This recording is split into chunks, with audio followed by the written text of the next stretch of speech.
Today, we're going to look at 10 Pokemon whose design was inspired by creatures of mythology. Let me know what your favorite Pokemon was in the comments below, and let me know if there was a Pokemon you want me to cover.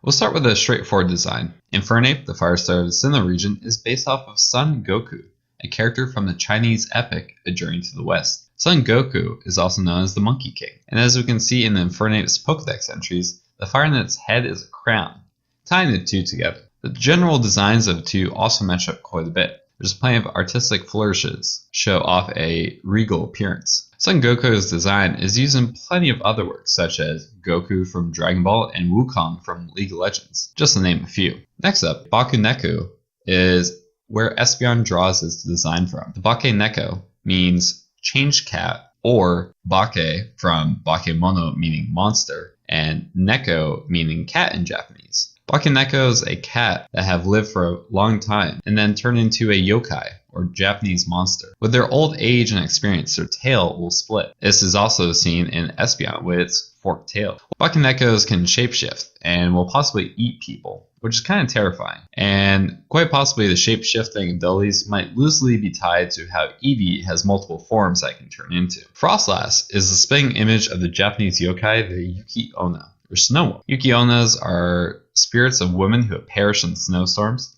has a ghostly white complexion, piercing violet eyes, often wearing kimonos, and feasts on the spirit of their prey. Now let's take a look at Frostlass. Check, check, half check, check, and check.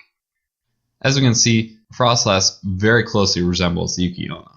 As you can probably tell from the name, both Golett and Golurk are based off the Hebrew story of the Golem.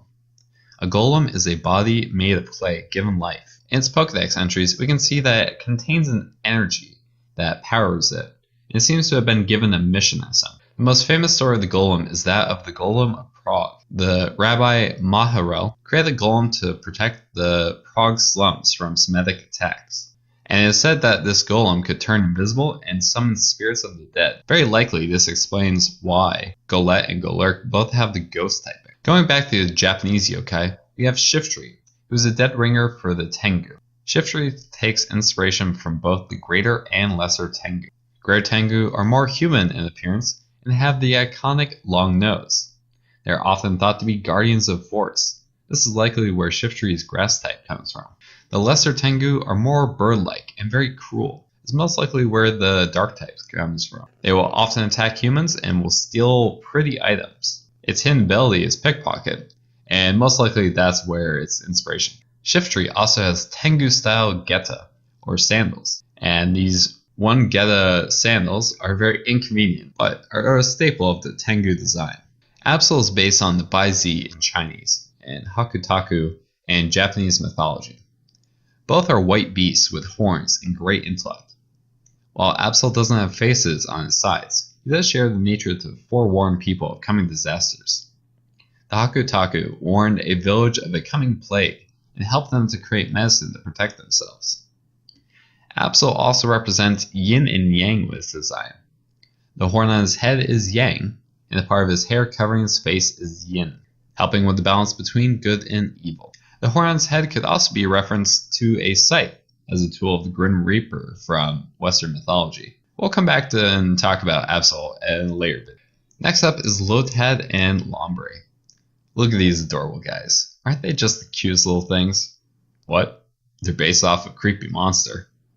Yep, these two inspiration come from the Japanese Kappa. Now if you spent time on Twitch, you'd think Kappa is just a meme and something that's kind of funny. But look at these things. These turtle duck-like creatures live near rivers and are often the size of small children. These guys will eat anything, particularly humans. And cucumbers for some reason? I can't tell if they're trying to be scary or cute. They have dishes on their heads filled with water, and if they were to spill the water, then they would dry up and perish.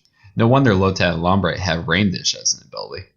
Next is Canine, the legendary Pokemon. He's based off of the Koma Inu, or lion dogs. These statues can be found protecting shrines in Japan and China. While we think of Arcanine as a dog, he's actually a lion. Makes sense with a glorious mane. Along with the Koma Inu, we also have the Shisha, which are smaller, more dog-like statues. This fits perfectly with Growlithe as a puppy. If we look at the abilities of Arcanine, we see that he gets access to Intimidate and Justified. These are traits of the Koma Inu to ward away evil spirits and as a symbol of security. Appearing as fast as lightning and as loud as thunder is Electabuzz. This Pokemon is based off the Japanese monster known as the Oni. These troll-like monsters have sharp claws, wild hair, large horns, and big fangs. Often wear a loincloth made from a vicious animal. Often, Oni are portrayed as wearing tiger claws. This is a dead ringer for Electabuzz. This pattern is very reminiscent of a tiger, and he even has a tail, just like the tiger. More closely, Electabuzz is tied to the Oni known as Raijin, or Thunder God. As you can probably tell, this guy controls thunder and lightning, which is perfect for Electabuzz's typing. And then finally, we have Hoho. Hoho is a phoenix. Alright, shut it down. We've solved it. We can move on. Okay, there's a little more to it than that. The phoenix is a bird of resurrection and regeneration. Makes sense why it gets regenerated as its hidden ability. We see this because it was said that Hoho revived Entei, Suicune, and Raikou. The fire typing also represents the phoenix reviving from its own ashes and being a bird of fire. Hoho's name is an alternate transcription of the Chinese phoenix Feng Huang. So this is where Hoho draws a lot of its design from. But I would say that the Homa bird of Persian myth is what Hoho is really based off of. Along with being a bird that can resurrect, it is said to choose the next king by landing on that person. If we look at the Mandarin Chinese name for Hoho, it literally is Phoenix King. Finally, it is said to bring one happiness for the rest of their life if they see it. Does that sound familiar? Thank you guys for watching. I hope you guys enjoyed. Let me know what your favorite backstory was. But as always, stay super fantastic.